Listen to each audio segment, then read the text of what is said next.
Latest updates ఎప్పటికప్పుడు పొందడానికి big TV WhatsApp channel follow అవ్వండి. లింక్ డిస్క్రిప్షన్ లో ఉంది.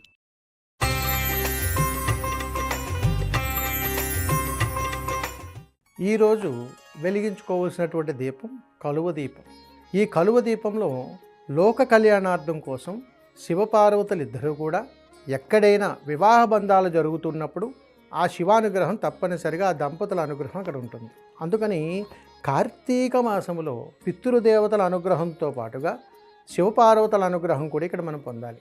ఇక్కడ ఇద్దరు భగవత్ స్వరూపాన్ని కూడా నిత్యము కూడా మనం మన హృదయస్థానంలో ఉంచి నిత్యనామస్మరణతోటి అంటే పంచాక్షరి మంత్రంతో ఓం నమః శివాయ అనే మంత్రంతో నిత్యాభిషేకం చేస్తూ ఉంటాం. ఈ కార్తీక మాసంలో ఆ పరమేశ్వరుడు అమితానందాన్ని పొంది మనకు ఒక వరాన్ని ఇస్తారు. ఆ వరం పేరు ఇక్కడ కలువల దీపం అని అంటారు.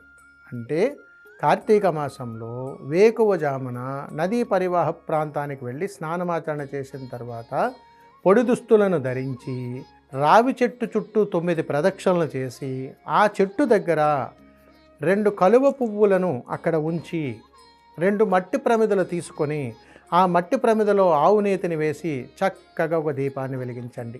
ఆ దీపాన్ని వెలిగించి ఆ దీపాన్ని చూస్తూ భార్యాభర్తలు ఇరువురు కూడా నమస్కారం చేసుకుని ఓం తాం తాం శివాయ నమః, ఓం తాం తాం శివాయ నమః అనేటువంటి మంత్రాన్ని 11 సార్లు చదవండి.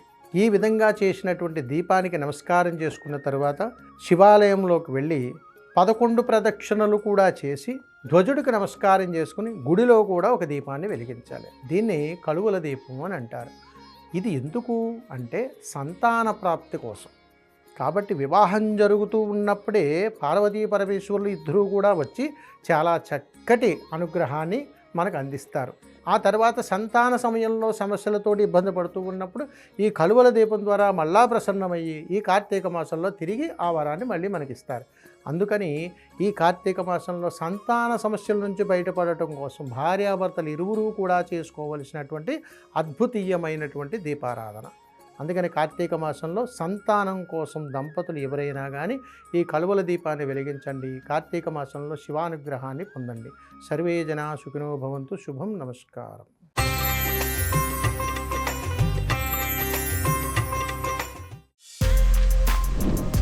For more videos like this, subscribe Big TV channel.